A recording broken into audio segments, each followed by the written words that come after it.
Jumok rentra tôt chez elle et découvrit ses enfants jumeaux nus dans leur lit. Mais la vérité terrifiante derrière cette scène laissa tout le monde terrifié.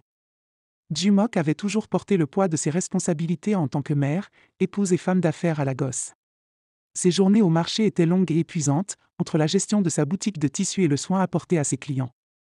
Mais ce soir-là, quelque chose semblait différent. Une atmosphère inquiétante flottait dans l'air humide de Lagos, alors elle décida de rentrer plus tôt que d'habitude. La fatigue due aux clients et au trafic de Lagos pesait déjà sur ses jambes lourdes lorsqu'elle ouvrit le portail métallique. Le silence inhabituel dans la cour la surprit. D'ordinaire, le bruit des générateurs et les rires de ses enfants jouant à l'extérieur emplissaient l'espace. Mais cette fois, tout était silencieux.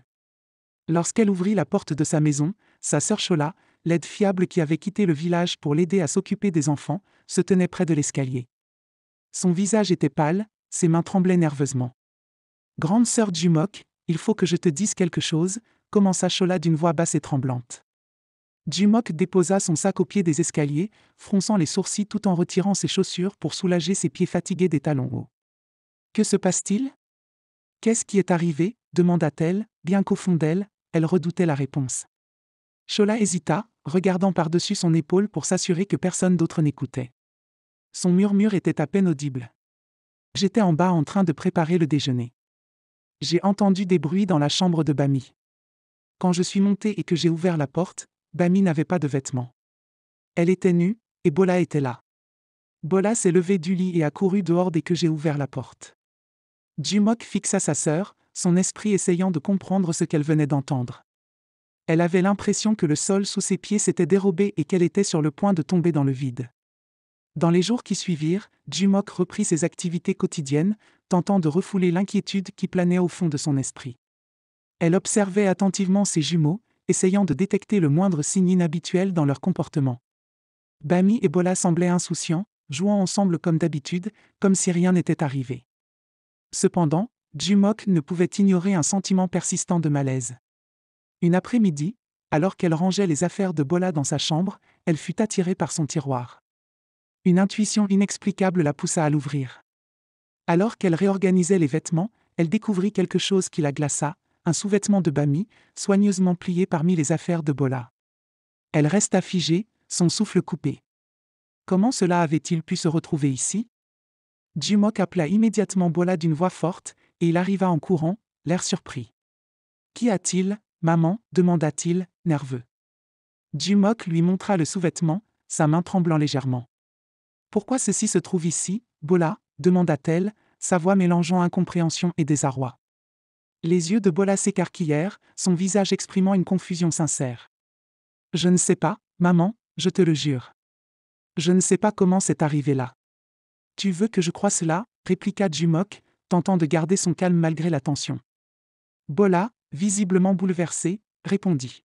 « Peut-être que tante Chola l'a mis là par erreur quand elle rangeait nos vêtements. » Jumok examina attentivement son fils. Son regard semblait sincère, mais elle ne pouvait ignorer le doute qui grandissait en elle. Plus tard ce soir-là, lorsqu'elle en parla à son mari Banga, il rejeta rapidement ses inquiétudes. « C'est ridicule, » dit-il avec un ton ferme. « Ce ne sont que des enfants, Jumok. Tu réfléchis trop. » Mais Jumok ne pouvait se résoudre à écarter ses préoccupations. Quelques jours plus tard, elle décida à nouveau de rentrer plus tôt du travail. En entrant dans la maison, elle remarqua un silence anormal. Ses enfants, habituellement bruyants et joyeux, étaient introuvables. Montant les escaliers, elle remarqua que la porte de la chambre de Bami était légèrement entr'ouverte. Son cœur battait la chamade alors qu'elle s'approchait. En poussant doucement la porte, elle fut stupéfaite par ce qu'elle vit. Ses jumeaux étaient étendus sur le lit, dans une position qui laissa Jumok sans voix. « Qu'est-ce que vous faites » s'exclama-t-elle, sa voix tremblante. Les enfants, effrayés, bondirent hors du lit. « Rien, maman » balbutia Bola, tentant maladroitement de se couvrir. « Ne me racontez pas d'histoire » répondit Jumok, la voix brisée par l'émotion. Les jumeaux pleuraient, protestant de leur innocence. Jumok quitta la pièce en fermant la porte, incapable de contenir son trouble. Ce soir-là, elle raconta tout à Banga, qui devint furieux en entendant ces mots. Banga confronta les enfants, leur demandant de tout expliquer. Mais les jumeaux répétèrent inlassablement qu'ils n'avaient rien fait de mal. Jumok, de son côté, ne pouvait s'empêcher de penser qu'il y avait quelque chose de profondément anormal dans tout cela. C'est alors qu'une idée lui vint, installer des caméras discrètes dans la maison. Elle ne partagea pas ce plan avec son mari, mais elle était déterminée à découvrir ce qui se passait réellement sous son toit. Les jours suivants, Jumok installa discrètement les caméras dans différentes pièces de la maison. Elle voulait capturer tous les instants, convaincue que cela pourrait lui donner des réponses. Ses nuits étaient courtes, hantées par les souvenirs et le doute. Elle observait ses enfants, leur innocence apparente, tout en sentant un poids croissant dans sa poitrine. Un après-midi, alors qu'elle était rentrée plus tôt pour consulter les vidéos enregistrées, Jumok tomba sur des séquences qui firent bondir son cœur. La caméra de la chambre des enfants avait capté des images de son mari, Benga, entrant dans la pièce de Shola, sa jeune sœur. La manière dont il se comportait était alarmante. Jumok regarda avec horreur la vidéo où Benga et Shola discutaient d'un ton complice avant de fermer la porte derrière eux. Une autre caméra, installée à l'extérieur de la chambre, montrait ses enfants, Bami et Bola, observant discrètement à travers l'entrebâillement de la porte. Les images suivantes confirmèrent ses pires craintes, ce qu'ils avaient vu les avait poussés à imiter les comportements des adultes. Jumok ferma immédiatement son ordinateur, sa respiration haletante. Elle se sentait à la fois trahie, furieuse et dépassée par les événements. Comment son mari, celui en qui elle avait placé sa confiance, pouvait-il agir ainsi? Et Shola, sa propre sœur, à qui elle avait confié la garde de ses enfants? Cette nuit-là, elle ne put fermer l'œil. Au petit matin, elle convoqua Benga et Shola dans le salon. Les jumeaux, assis à proximité, observaient la scène sans comprendre la gravité de la situation. Jumok, tenant son téléphone dans ses mains tremblantes, dit calmement : « Asseyez-vous. J'ai quelque chose à vous montrer. » Benga et Shola échangèrent des regards inquiets, mais ils obtempérèrent. Jumok lança la vidéo sur l'écran du téléviseur. Le silence dans la pièce devint presque assourdissant. Les images défilèrent, montrant les actions inappropriées entre Benga et Shola, ainsi que l'effet que cela avait eu sur les enfants.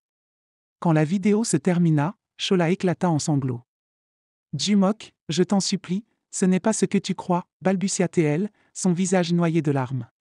Benga, de son côté, tenta de garder son calme. « Écoute, c'est un malentendu.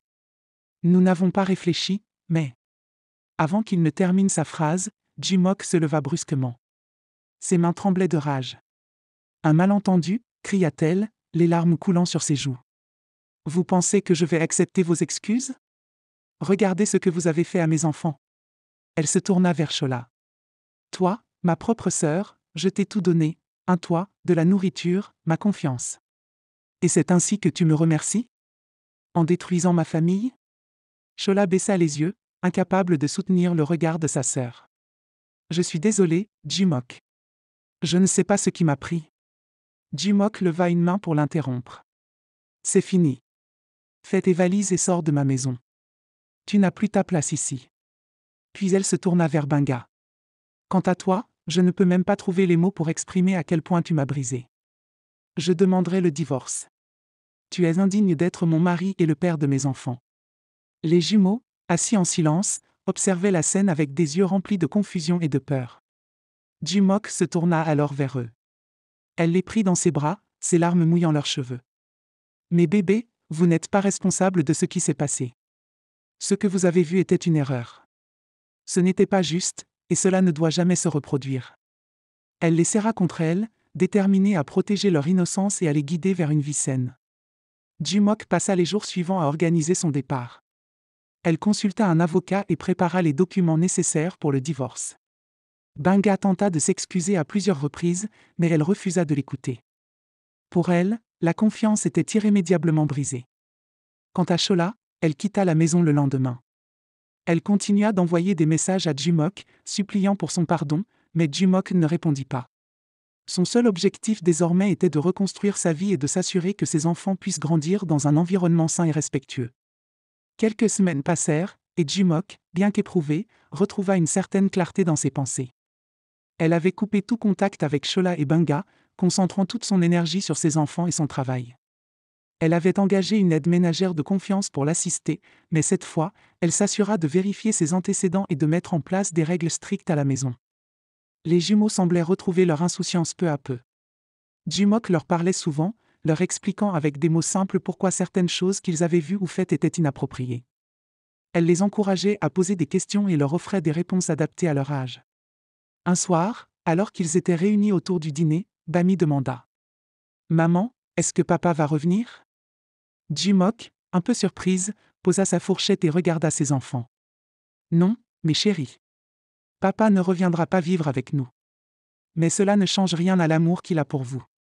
Parfois, les grandes personnes prennent de mauvaises décisions, et il est important de faire ce qui est juste pour que tout le monde soit en sécurité et heureux. » Bola baissa les yeux, jouant avec sa nourriture.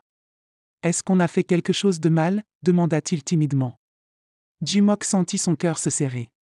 Elle posa une main réconfortante sur celle de son fils. « Non, vous n'avez rien fait de mal. Ce n'était pas votre faute, et je suis fier de vous. » Cette réponse semblait les apaiser, et ils continuèrent leur repas. Jumok savait qu'il lui faudrait du temps pour reconstruire leur confiance et leur innocence, mais elle était prête à tout pour y parvenir. Quelques mois plus tard, Jumok avait fait d'énormes progrès.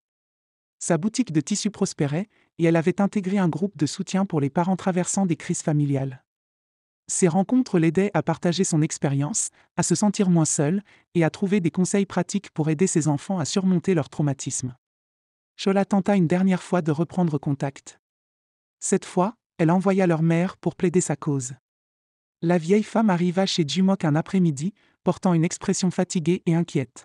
« Jumok, ma fille, écoute-moi. Chola a fait une erreur terrible, mais elle regrette profondément ce qu'elle a fait. Elle est ta sœur, ton sang. Est-ce que tu peux au moins lui parler ?» Jumok, bien qu'ému par l'intervention de sa mère, resta ferme. « Maman, j'ai déjà pardonné à Chola et à Benga dans mon cœur, mais cela ne veut pas dire que je veux qu'ils reviennent dans ma vie. Le pardon ne signifie pas oublier ou permettre à des personnes toxiques de nous blesser à nouveau. Mon objectif est de protéger mes enfants et de leur offrir un avenir stable. » Sa mère hocha la tête, comprenant que Jumok était déterminée. « Très bien, ma fille. Je respecte ta décision. » Avec le temps, Jumok devint une source d'inspiration pour les femmes de son entourage. Elle partageait son histoire avec prudence, offrant des leçons sur l'importance de la vigilance, de la communication et du courage face à l'adversité. Ses enfants grandirent dans un environnement plus sain, et bien que les souvenirs de cet épisode sombre subsistassent, Jumok s'assura qu'ils n'en soient pas définis. Un jour, alors qu'elle rangeait de vieux albums photos, Bami entra dans la pièce et s'assit à côté d'elle. « Maman, tu sais, je me souviens de certaines choses, mais je sais aussi que tu as toujours fait ce qu'il fallait pour nous. » « Merci, dit-elle, avec un sourire timide. Jumok sentit les larmes monter, mais cette fois, elles étaient pleines de fierté et de gratitude. « Merci, ma chérie. Je ferai toujours tout pour vous. » L'histoire de Jumok n'était pas seulement celle de la douleur et de la trahison, mais aussi de la résilience et de la force d'une mère déterminée à protéger ses enfants, à guérir et à avancer. Mettez vos drapeaux en commentaire pour que nous sachions de quel côté du monde vous nous regardez.